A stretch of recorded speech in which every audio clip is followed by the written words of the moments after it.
Hey, Batu Stews, Mr. Yance again. Hopefully everything's going well for you. We're going to start a new chapter today. So this is chapter 36.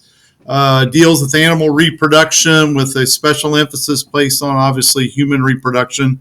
You're probably going to get to know more about human reproduction than you ever wanted to know. But that's basically what chapter 36 covers. And we're going to do a little review of Bio 1 stuff here at the beginning.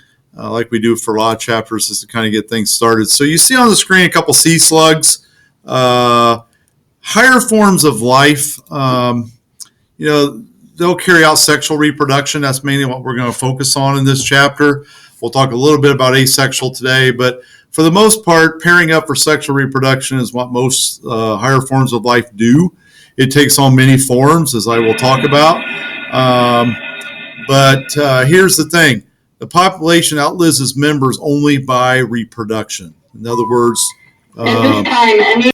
okay, so, this sounds like a weird statement, but if you think about it, it makes sense. We don't have to reproduce to survive as an individual, but for my species to continue on to the next generation, we have to reproduce. So that's basically what we're going to be talking about in this chapter, all right? Little Bio 1 stuff.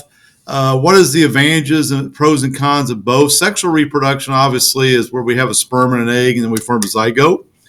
Asexual is just clones, no fusion. We're just going to get carbon copies of that original parent. The good news with asexual reproduction is you can reproduce super fast. So if I'm a virus or a bacteria and I'm trying to take over another organism, speed is of an essence, and the faster I can overcome that immune system and not get killed off, the better off I am. So asexual reproduction works really well. The downside to that is if I have a flaw in that parent, every offspring from that parent gets that flaw without exception. So in other words, it's like, mass copying papers on a Xerox machine. If I have a mistake on my original and I make 100 copies, I just made 100 mistakes. Sexual reproduction, you get a blending. You get traits from two different parents. We all know from the genetics chapter that we can sometimes, a dominant can block a recessive. So we get some variation. That's the big thing with sexual reproduction. Okay. There is a little bit of an enigma with sexual reproduction. Sexual females only have half as many daughters as asexual females, daughter cells we're talking about.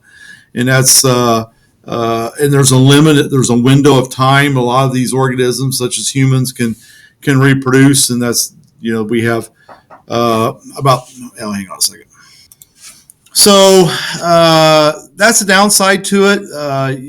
You only have so many numbers. It's a numbers game. With asexual, you can see, one too many clicks. You can see with asexual, I can get a lot of possibilities for daughter cells in that fourth generation, whereas you don't get that in you only get, the blues here, you only get one each time because you only have, that's a female's contribution, right? So that's the downside to it, speed, okay? But here's the good news. You get a lot of potential advantages. You get a lot of increase in variation. You get a lot of rate of adaptations faster. You get shuffling of genes. We can get rid of some bad genes. Diseases are not as prominent in sexual reproductive animals. So that's the big advantage, is that genetic diversity, that genetic adaptations. We're just able to weed out some bad traits and make our species more successful and better in the long run. That's kind of the idea. Okay. Ovulation, that was the question for today, the bell ringer. Is this the release of mature eggs at the midpoint of a female cycle? We'll talk about that later. But understand that ovulation is triggered a lot of times in many animals, not so much humans, but other animals, by environmental cues, seasonal temperature change, climate change. That all affects the reproductive cycle of a lot of animals. They have heat cycles where they're going to release eggs at certain times. And what you have to understand with that is, for example, sometimes you smell a lot of skunks in February because they're out reproducing in February because they want to have their babies in the late spring, early summer. They don't want to have babies in January. So animals that live in cold climates like Indiana or Canada or someplace like that, they want to time out those reproductive cycles so that they're not hitting, you know, bad weather, basically. Or even in tropical regions, we sometimes see that where they'll time it out so they're not all having babies at the same time and eating the same food source. So you spread out your population and you increase your chances of survival. Now, we as humans can kind of manipulate that a little bit. I have these things in goats that are about this long. You got a little tail on them. They're called cedars, and they're called cedars for a reason, because goats a lot of times aren't going to have babies in the middle of the winter, and I don't want to have my babies in the middle of winter because it's cold and may not be home. We want to have them more towards the summer, late spring. So we put these cedars in them, and what that does is that causes them to ovulate, and they come and they'll release their eggs, and then you can breed them and kind of time out where they have hormones in them, and it times out when they're going to ovulate. Then you pull them out when you're ready to breed them. So, you can manipulate that a little bit. I know with chickens, sometimes, they'll leave lights on or do things in chicken barns to get them to lay eggs when they're supposed to, when you want them to, let's put it that way. So it's all pretty much comes down to, timing is what it comes down to. Now, another way of getting around some of these problems with sexual reproduction, which I think is fascinating, is hermaphroditism. Hermaphrodites, where you have male and female reproductive parts both. So two hermaphrodites can mate, and here's the advantage.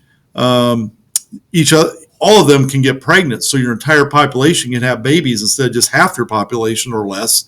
Whereas the females, in a lot of sexual reproduction, is the only ones having babies.